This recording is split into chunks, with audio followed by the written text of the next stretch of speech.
L'ange des radios. Elle était pétillante, jeune, ambitieuse. Sa voix a bercé pendant plusieurs années les auditeurs de la radio ATM de Port-Bouët. Ange-Latte Valence, 28 ans, a été fauchée par la mort à son domicile alors qu'elle était en pleine ascension professionnelle. Parents, amis, collègues et connaissances sont encore sous le choc de cette disparition brusque et brutale. Mais qu'est-il arrivé à l'ange des radios? Focus Faits divers vous amène dans les coulisses de cette histoire qui a défrayé la chronique.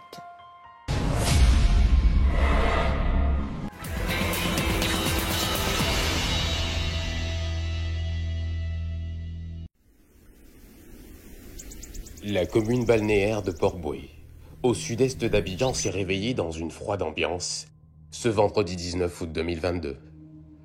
La veille, le corps sans vie d'une femme a été retrouvé dans son studio qu'elle louait à la Terre Rouge, un sous-quartier du quartier Gonzagueville. Il s'agit de Ange Valence Latte, une journaliste qui travaillait pour le compte de la radio Alliance Terre-Mer, la radio locale de la commune de Port-Bouët.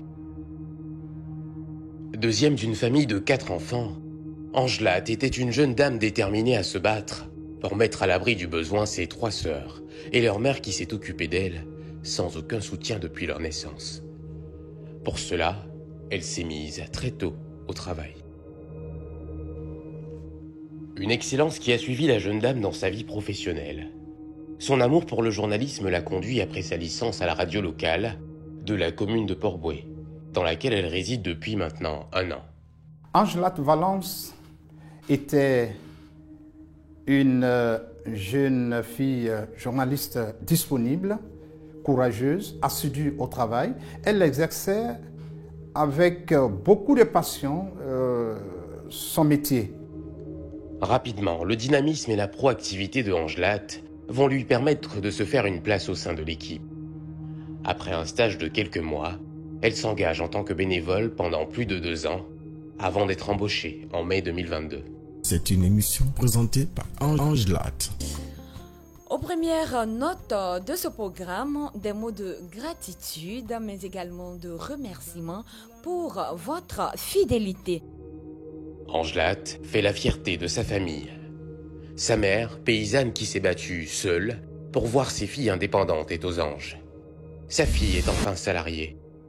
Elle est encore plus heureuse de la voir envisager d'investir son revenu dans un projet.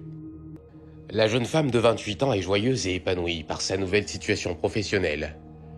Le bonheur de la jeune travailleuse est à son comble, car elle coule le parfait amour depuis quelques mois, avec un quinquagénaire dont elle est éperdument amoureuse. Son amoureux, bien connu de son entourage sous le surnom de Tonton Mickey, est un commerçant prospère. Venue passer quelque temps avec sa fille, la mère de Ange va assister à des scènes de jalousie de la part de l'homme de 56 ans. Rien d'inquiétant pour l'instant. Au fil des mois, le concubin d'Ange-Latte montre le visage d'un homme jaloux, très possessif. Ange croit pouvoir le changer grâce à ses conseils. Mais tonton Mickey ne change pas ses vieilles habitudes. Très amoureuse, la journaliste décide de supporter la situation jusqu'au jour où tout bascule. Elle découvre que cet homme, super jaloux et possessif, lui a menti sur son statut matrimonial. Il lui avait fait croire qu'il était célibataire. Pourtant, tonton Mickey est marié. J'ai connu Kouyaté fin mars 2022. Je tentais de l'attaquer, elle dit non, qu'elle ne connaît pas. Je lui ai dit, aïe, tu es avec quelqu'un, tu dis c'est ton chéri, tu ne connais pas chez lui. Elle dit, ah, mais à chaque fois quand je dis, je vais aller connaître chez lui, là, c'est pas là, ben. Une semaine avant la Pâque, aux environs de 20h, elle est arrivée chez moi. Ce jour-là, elle a passé la nuit chez moi.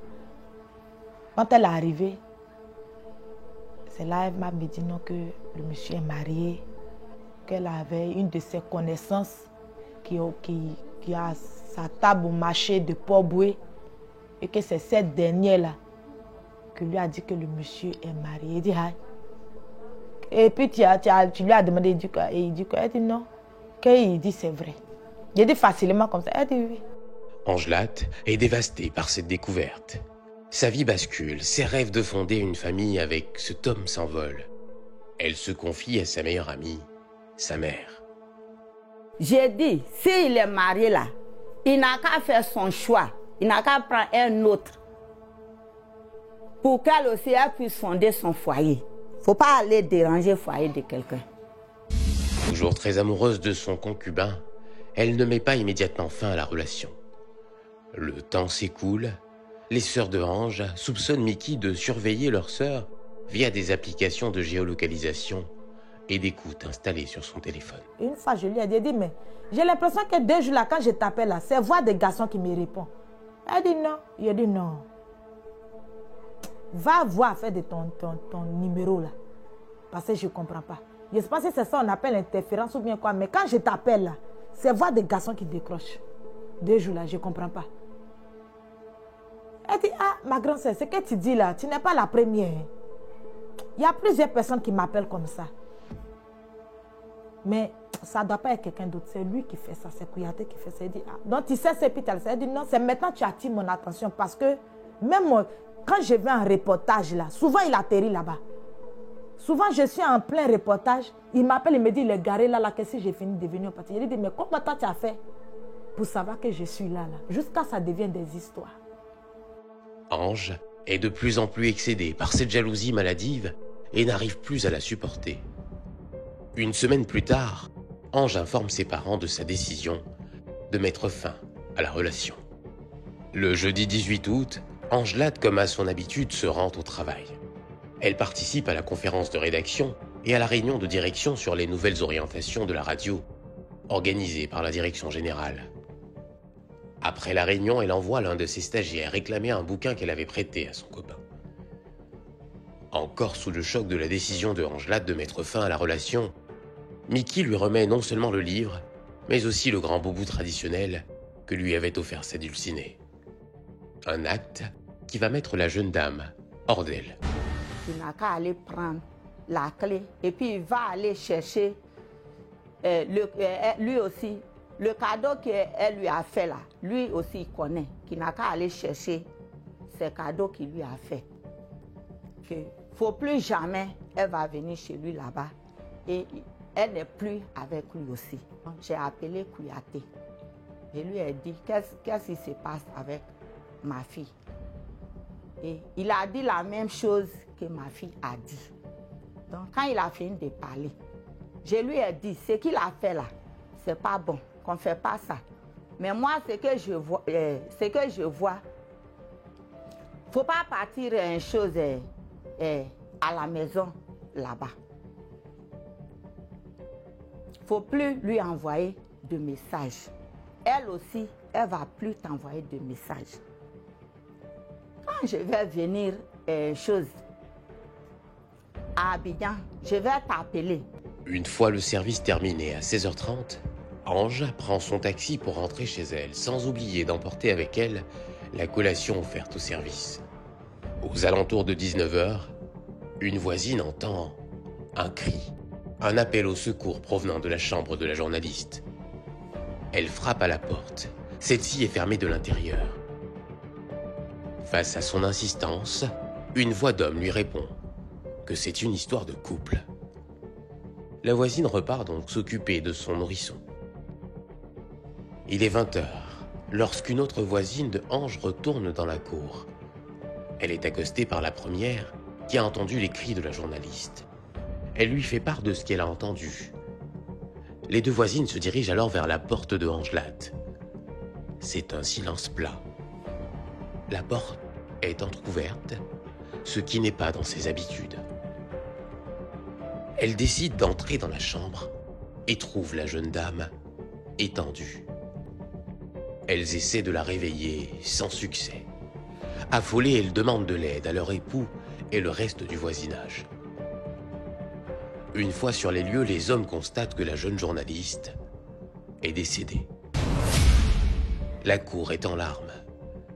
Le commissariat du 24e arrondissement est saisi. Simultanément, des démarches sont entreprises pour retrouver et informer Mickey, le seul homme qu'on lui connaît. Arrivé quelque temps plus tard, Mickey trouve la police sur les lieux. Après les constatations d'usage, il ordonne et supervise l'enlèvement du corps de sa dulcinée, sans aviser aucun membre de la famille de la défunte. À 22h35, je vois un premier coup de fil dont je n'ai pas décroché. C'est quand le numéro a insisté, c'est coupé, ça a commencé à sonner encore, je regarde encore, c'était le même numéro, 22h36. C'est comme ça que j'ai décroché l'appel. Et quand j'ai décroché, il était en pleurs, M. Kouyaté était en pleurs. Il pleurait même, il criait, il pleurait. Il a dit, mais c'est qui? Il dit, c'est le chéri des anges, c'est le chéri des AV.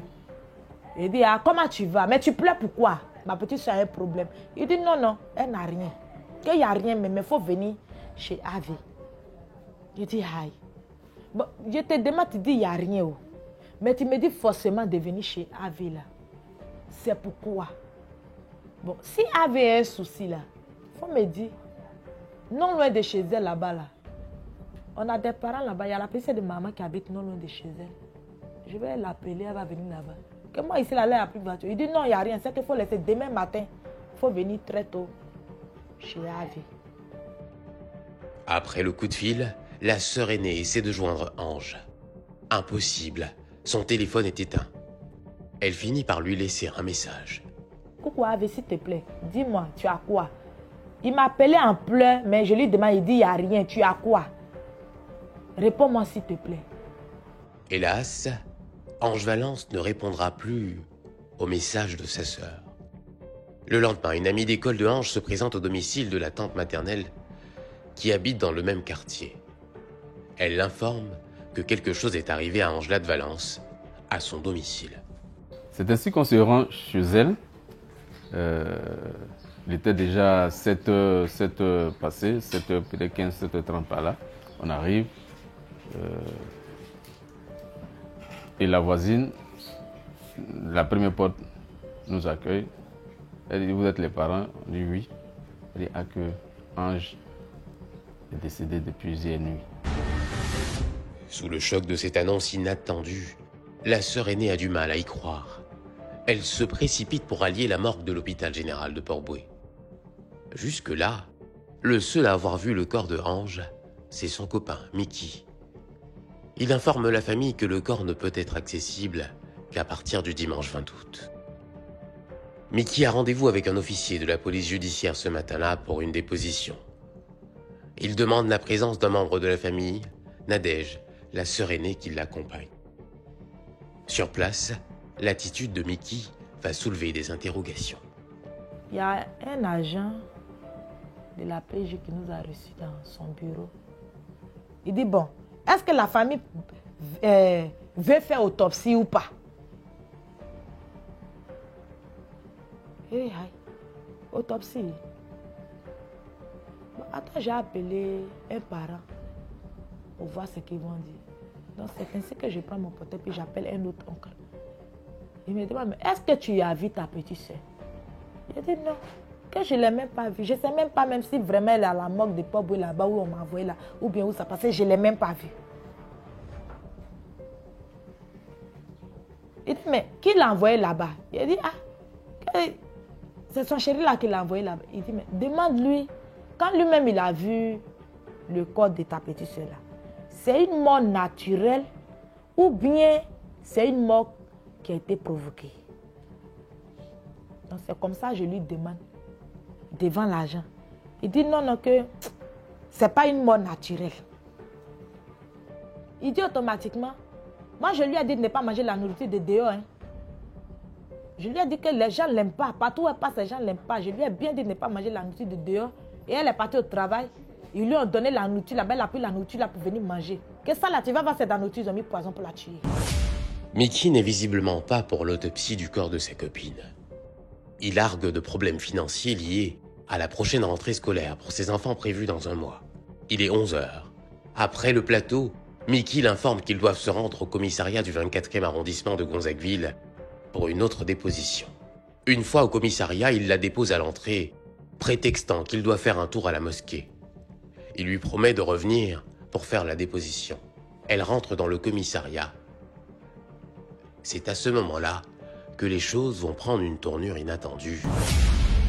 Le commissaire appelle Mickey pour connaître sa position. Ce dernier était loin de se douter que Nadège se trouvait avec le commissaire. Il lui répond alors qu'il se trouve avec cette dernière, bloquée dans un embouteillage. Un mensonge qui renforce les soupçons qui pèsent sur lui. Le commissaire envoie donc une patrouille à sa recherche, sans succès. Il a fallu attendre jusqu'à 16 heures pour que Mickey se manifeste de nouveau. Mon téléphone sonne, je décroche mon téléphone. C'est M. Kouyaté. Il me dit non, que quand je t'ai laissé ici aller prier là, je ne sais pas, mon portable était dans ma poche. Dès que monsieur a baissé, c'est tombé, l'écran est cassé. Donc j'étais allé changer mon écran. À cause de ça, je dirais que excuse-moi, tu es où? Tu es toujours là où je t'ai laissé là? Bon, je viens te chercher, on va rentrer dans le commissariat. Une fois dans le commissariat, Mickey est arrêté et placé en garde à vue. Il est déclaré suspect numéro 1 du meurtre de sa copine, Angelate. Le samedi 20 août 2022, il est conduit à la direction de la police judiciaire. Nadège n'est pas tranquille. Elle se rend à la direction de la police pour suivre l'évolution du dossier. Elle y retrouve effectivement Mickey, qui lui présente 2 jeunes hommes arrêtés un peu plus loin, comme étant ses enfants. Une scène a particulièrement choqué la jeune dame. Il y a une voiture qui est venue, une 4x4, les pick-up là. Il y a une voiture qui est venue, ils avaient écrit police là-dessus. Quand le monsieur est venu, son fils, les salutations de l'armée là, où il frappe, je ne sais pas si c'est repos ou bien quoi là. Il a fait le signe avec le monsieur, puis il disait au monsieur, casse-moi ce dossier là, nous on va rentrer à la maison. Des propos qui inquiètent la sœur aînée, d'autant plus qu'elle se souvient que le copain de sa défunte sœur se réclamait être le frère du directeur général de la police nationale. Elle craint alors que ces derniers n'échappent à la justice en raison de ses liens parentaux avec le premier responsable de la police. Une semaine plus tard, la famille a enfin accès au corps de Angelate et leur constat renforce les soupçons. J'ai vu ma petite soeur, j'ai vu des traces au niveau de son cou. J'ai vu du sang dans ses narines et ses oreilles.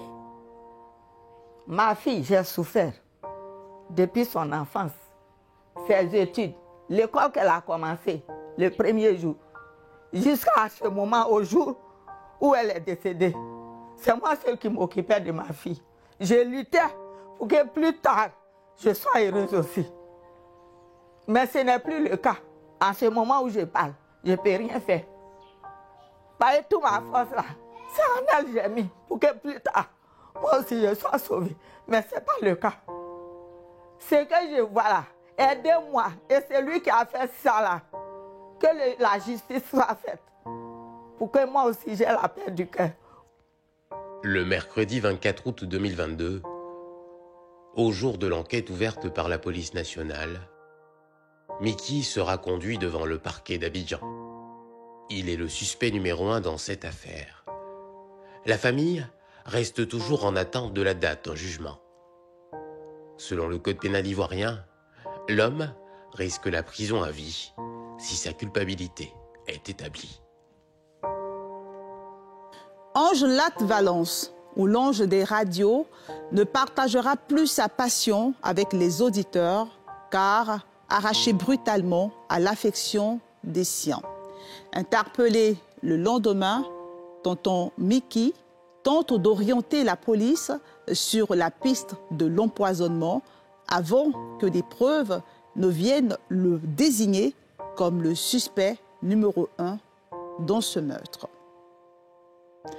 Depuis son arrestation, la famille est sans nouvelles de l'évolution de l'affaire. Elle veut que justice soit rendue. On ne saura peut-être jamais ce qui s'est passé dans la chambre de la jeune journaliste ce soir-là. Toutes nos tentatives pour accéder aux informations médicales, légales, policières sont restées sans réponse. Bonsoir.